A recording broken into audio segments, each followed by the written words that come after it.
Thank you. Madam President, distinguished members of the Court, it is a great privilege to appear before you today as the agent of the Republic of Armenia.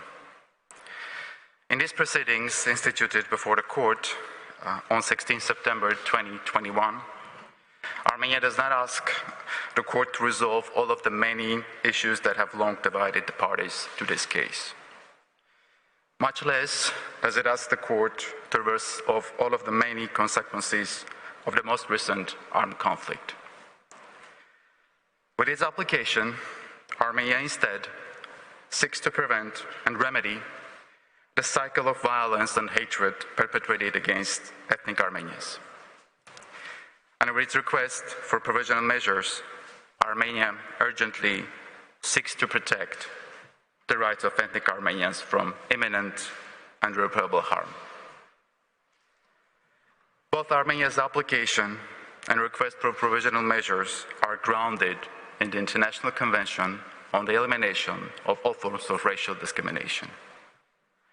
The Convention reaffirms in its 7th preambular paragraph that, I quote, "Discrimination between human beings on grounds of race, color, or ethnic origin is an obstacle to friendly and peaceful relations among nations, and is capable of disturbing peace and security among peoples and harmony of persons living side by side."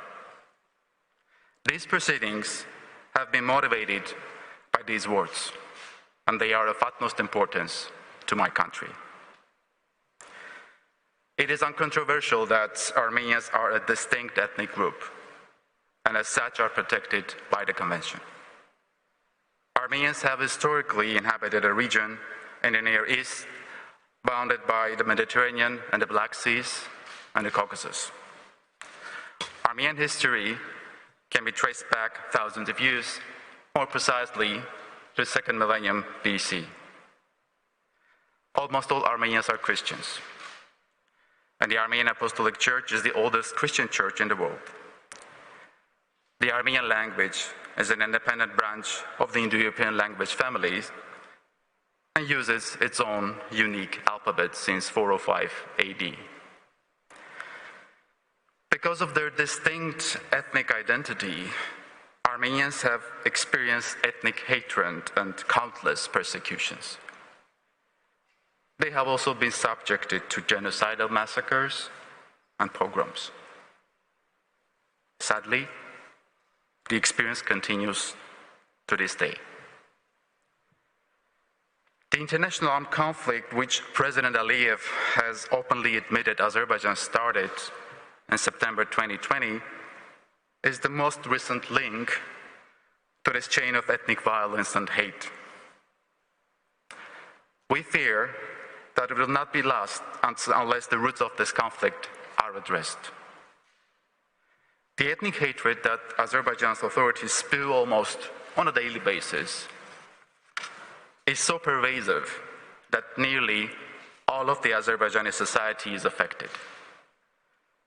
Generations upon generations are indoctrinated into this culture of fear and hate of anything and everything Armenian. Murder, torture, and other inhuman and degrading treatment of ethnic Armenians who find themselves under the authority of Azerbaijan are systematic,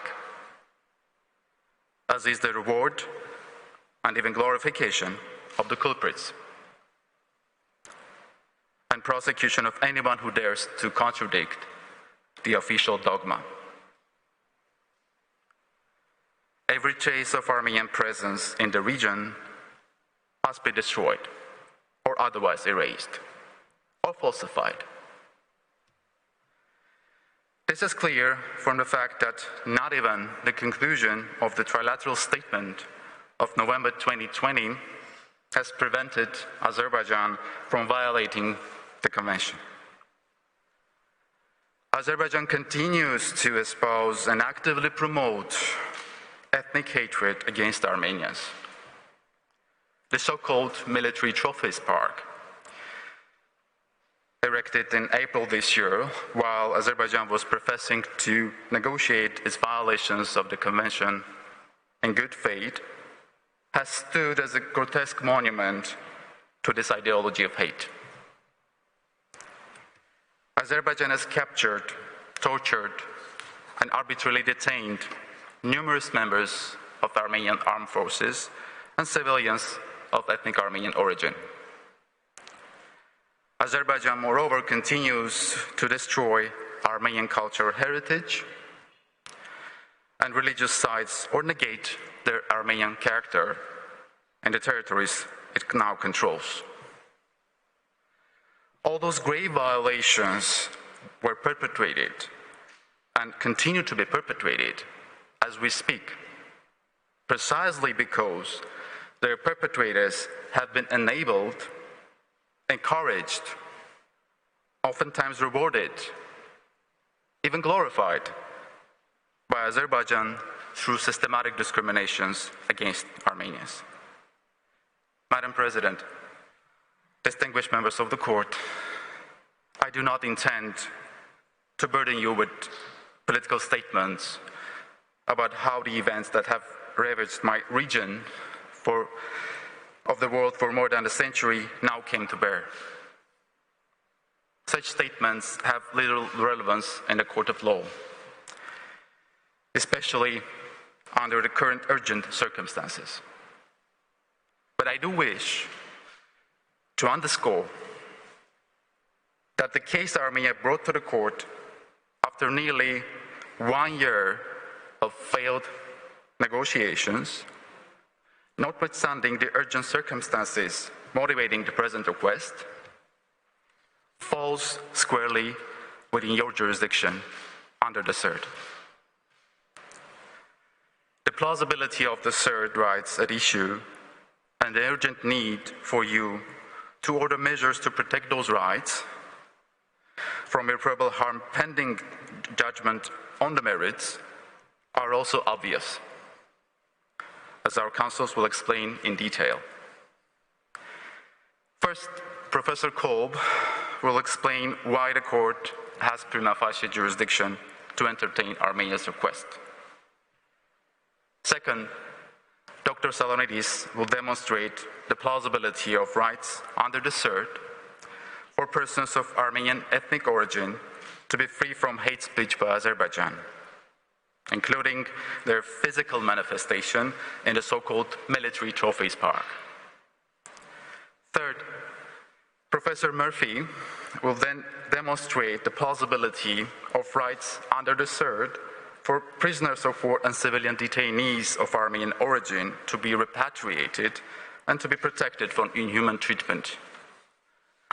Fourth, Professor Darjan will demonstrate the plausibility of rights under the CERD for persons of Armenian origin to access and enjoy their cultural heritage, and Azerbaijan's corresponding obligations not to destroy, erase, or falsify it.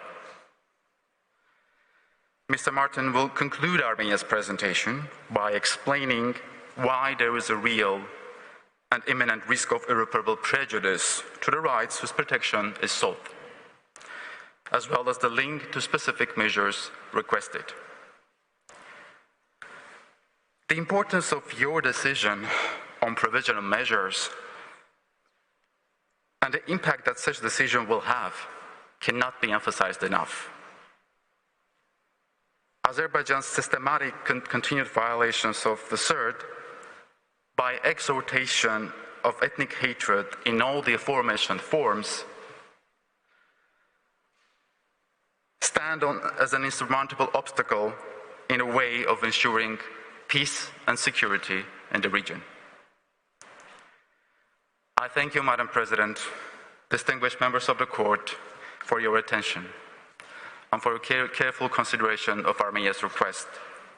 I now kindly ask that you invite Professor Kolb to address the court.